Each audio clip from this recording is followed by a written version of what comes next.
भारतीय लोक सेवा आयोग यानी यूपीएससी ने वन विभाग सेवा 2023 की परीक्षा का रिजल्ट घोषित कर दिया है।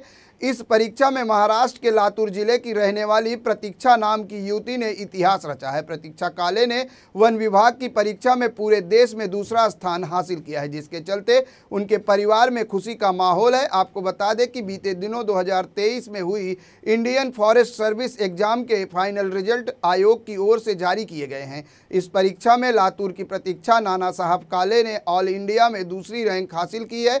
इसके पहले भी साल 2018 में प्रतीक्षा ने महाराष्ट्र लोक सेवा आयोग की ओर से ली गई वन विभाग की परीक्षा में महिलाओं की कैटेगरी में राज्य में फर्स्ट रैंक हासिल किया, जिसके चलते उन्हें अमरावती वन विभाग में assistant conservator of forest officer पद पर पोस्टिंग मिली और फिलहाल वो इस पद पर काम कर रही थी। प्रतीक्षा की 12वीं कक्षा तक की पढ़ाई लातूर शहर में हुई। 12वीं कक्षा के बाद प्रतीक्षा ने कॉलेज ऑफ इंजीनियरिंग पुणे से अपनी मैकेनिकल इंजीनियरिंग की डिग्री पूरी की है, लेकिन कॉम्पिटिटिव एग्जाम में रुचि होने के कारण प्रतीक्षा ने एमपीएससीपी और यूपीएससी एग्जाम की तैयारी करने का फैसला लिया और आगे चलकर इन दोनों एग्जाम में वो सफल रही।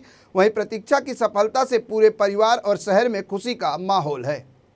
आमची मुलगी प्रतीक्षा भाग्यश्री नानासाहेब काळे जिनं यावर्षी यूपीएससीच्या परीक्षेमध्ये देशात दुसरा क्रमांक मिळवला आहे।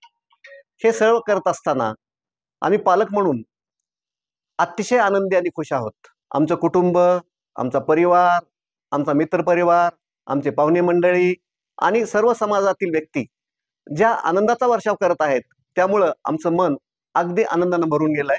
गेले 2-3 दिवस झालं आम्ही या आनंदाचा वर्षाव झेलत आहोत। हे सर्व बघण्याचं सुख आम्हाला मिळालं आहे। आम्ही पालक म्हणून अतिशय आनंदी आहोत। कदाचित सर्वच विद्यार्थ्यांना ह्या गोष्टी मिळत नाहीत, पण खूप प्रयत्न केल्यानंतर आपल्याला ह्या गोष्टी सहज शक्य होतात हे दाखवून देण्याचा प्रयत्न आमच्या मुलीने केला आहे।